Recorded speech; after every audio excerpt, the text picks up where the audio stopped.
When negotiating an offer, try to put yourself into the seller's shoes. It can help you craft your offer and also keep things amicable. Although you don't have to like or get along with the seller, having that goodwill can make things go much more smoothly and can benefit you in the end.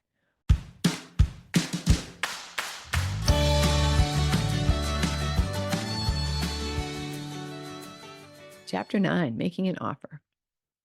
Goals for Chapter 9. Understand the psychology of offers. Learn to research the seller. Be sure you have an exit strategy for the property. So you found a place you like, the numbers work, and you're ready to make an offer. Congratulations. First, a word of warning. Once you make the decision to invest in real estate, it can be very tempting to hurry up and get started. Before you pull the trigger, make sure you've checked all these boxes. Compare the property against similar ones in the area for cap rate, condition, and amenities like parking. Consult a real estate agent or appraiser who is familiar with the area to understand the market conditions. Is this type of property in demand? Is it trending up or down? Is there anything going on in the neighborhood that could affect your property value? Is the property rented, and is the rental situation favorable? How do these rents compare to those in similar properties? Beware if rents are much higher than the norm. There could be something fishy going on, and even if it's all on the level, you may have trouble finding new tenants who will pay the same amount. Are there opportunities to improve the property or do something else to improve your cap rate over time? Do you have an exit strategy? You should always have 3 options for the property. For example, I'm going to buy this house, tear it down, and put up a larger building. If the city won't approve that, I'll fix it up and sell it. If I can't sell it for my target amount, I'll rent it. All 3 options should work for you financially. Once you've ticked the final boxes, now what? In any market, some things are always true. You want to buy right and get the very best fair deal that the seller is willing to make. You also want to let the seller know that you're the most qualified buyer. So that means showing up front that you're the person who has what it takes to bring the transaction to a close. Go to EYIMbook.com for a list of what to include with your offer. Deliver these documents to your agent or the person who's representing the seller. If the property is for sale by owner and the seller has no intermediary, it is in your best interest to find a neutral third party to handle the deposit. Avoid giving any money directly to the seller until the seller has the means to give you the title. The big question now, how much do I offer? You want your offer to be high enough to be accepted, but no higher. In reality, there will be one number that you will not want to exceed. We'll figure that out soon. It's always helpful to learn all you can about the seller and their pain points. Try to find out the following information. Why are they selling?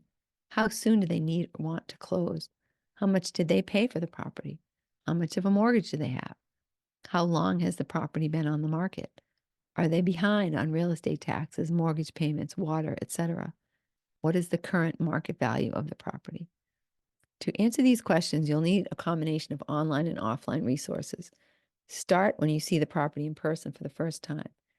Ask the agent why the owners are selling, their ideal closing date, and whether they've had other offers or a lot of interest. If it's an open house, listen to what others are saying about the property and take note of the number of people attending. Online, start at the tax assessor's website.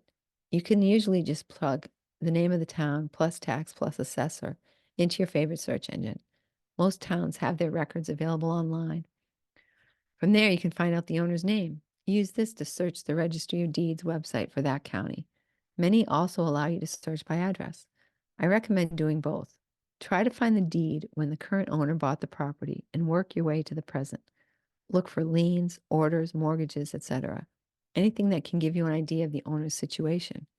For more in-depth research tools, visit EYIMbook.com. Crafting the offer is also a matter of philosophy. Many buyers just want to go and make the absolute best deal they can. That makes sense, of course, but if you can get the property for a price that allows you to make the profit margin that you've identified as ideal, do you really beat up the seller for an extra $5,000 just because he or she is desperate to sell? Think about karma, or at least about your reputation if you plan to buy and sell more property.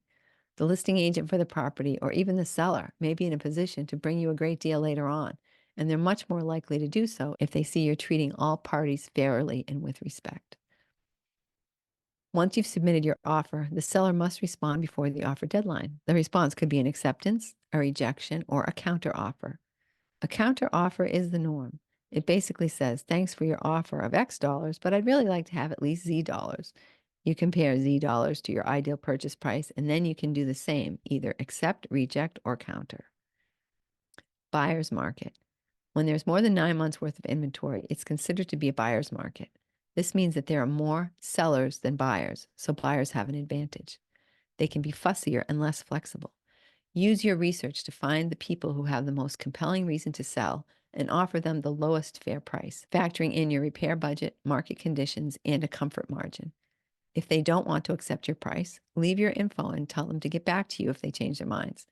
Make a note to check on these properties in a few months. If they're still on the market, you may find the owners more willing to negotiate. Seller's market. In a seller's market, you often find properties selling for more than the asking price. Inventory is limited, so when a property does come on the market, anxious buyers will bid against each other, driving prices up. If you can avoid this scenario, it is best to do so. Even in a seller's market, some properties are not going to go right away. Maybe they need work, or perhaps the owner priced the property too high.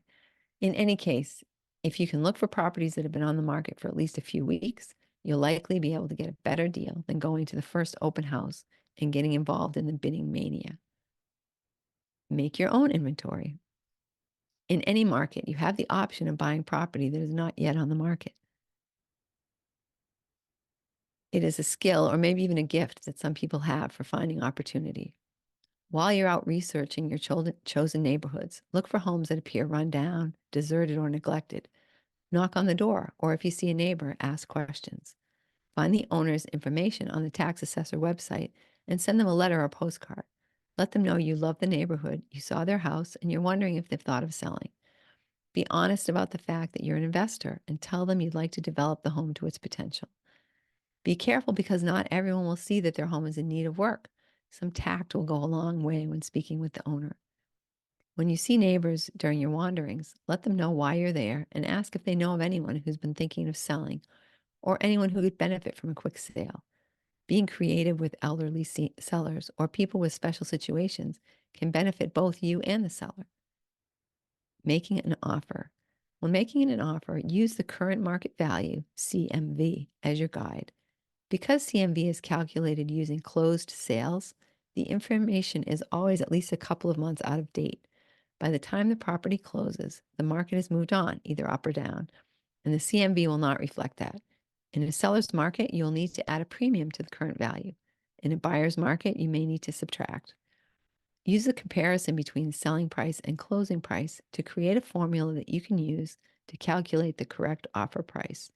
Your real estate agent should be able to assist you with this. If you're planning to buy and hold, you need to find the price at which the current or potential cap rate aligns with your financial goals. If you're planning to buy and sell, you have to calculate the likely selling price minus any repairs or improvements that you plan to make and minus your profit. The result is the highest price you should pay for the home. Always look for ways to offer something besides money that could be of value to the seller. Things like letting the seller stay in the property for a while after the closing, offering an earlier or later than normal closing date, waiving contingencies, and putting a higher down payment are all ways to differentiate the offer to the seller. I advise my buyers to get pre-approved for the maximum amount, regardless of the selling price of the property. How do you think the seller will view your ability to buy the property if you submit an offer for $250,000 with a pre-approval letter for $750,000? Selling to you will seem like a slam dunk. I love you, but contingencies are conditions that are put into the offer. They say that if something either happens or doesn't happen, you have the ability to cancel the purchase and have your full deposit refunded. An example is a home inspection contingency. If the home that could sound like this. If the home inspector finds problems that will cost more than $5,000 to fix, the buyer can cancel. There's no limit to the types of contingencies that can be put into an offer. In a seller's market, the fewer contingencies, the better your chances of being the winning offer. The more contingencies, the less risk that you'll end up being forced to buy a property that you later discover isn't a good investment. Although it can be frustrating to lose out on a property, take every lost bid as a learning experience. Start a dialogue early on with the seller's agent. Explain to her that you're getting started and that you'd be a good person to know because you'll be buying and selling multiple properties in the future. Give her a reason to stay in contact with you and encourage her to share as much as she's legally able about the winning bid. What made the owner choose that offer over yours? Sometimes it's more than just money. Understanding the advantage of the winning offer can help you craft your offers better in the future. Negotiation 101. Seller win psychology. When negotiating an offer, try to put yourself into the seller's shoes. It can help you craft your offer and also keep things amicable. Although you don't have to like or get along with the seller, having that goodwill can make things go much more smoothly and can benefit you in the end. Let's say you're interested in buying a house that's priced at $250,000. Your numbers work at $240,000. You have several options. You can put in an offer for $230,000, hoping that you can meet in the middle.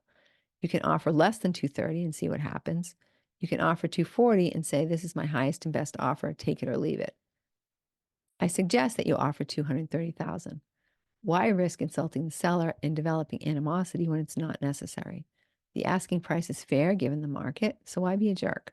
On the other hand, being heavy handed and offering your highest and best offer right away can also backfire, essentially for the same reason. Transactions seem to go better in most cases when the seller feels at least some level of control. This doesn't always work, and you'll know right away if you've encountered an atypical seller, but start with the assumption that things will flow more smoothly this way. You never count your money while you're sitting at the table. Kenny Rogers, the gambler. You never really know the price that the seller has in mind until he's given you a counter offer. In the first example, you're offering $230 and expecting a counter offer of $245. Then you'd go back at $235, he would counter at $240, you'd accept, and everybody would be happy. But what happens if he counters at $240 right away? Unless he says, "This is the lowest I'll go," always go back with a counter offer. Why? Because if you don't, the seller will feel that he should have gone higher and will feel bad about the transaction. You know that 240,000 was the number that you wanted all along and that you can make a good profit at that price. But because the negotiation was too easy, the seller may feel that he made a mistake. Do him a favor and take the extra couple of $1,000s that will come from a longer negotiation. In the end, he'll feel that he squeezed out every penny that you're willing to pay and that he won the negotiation. Although you may feel it to be counterintuitive, trust me, this is a great way to start a transaction. Make sure that when you finally accept his offer, and it should always be the buyer that accepts the seller's offer if possible, he feels like he drove a hard bargain and came out ahead. Know when to walk away. In negotiations, like relationships, the person with the least emotional commitment is in control. That person should always be you. Your best alternative to a negotiated agreement, or BATNA, is often to walk away from this house and buy something else. Always be prepared to do that. This seller may not be ready to accept a price that you feel is fair. Even if you love the house, resist the temptation to go back and rework your numbers. Just smile, say thank you, and ask that the seller contact you if he changes his mind. There are lots of other fish in the sea, and one of them is perfect for you. Chapter 9, Action Items. Identify your target property. Research market and seller information. Calculate your ideal price. Make an offer. Negotiate hard and be prepared to walk away.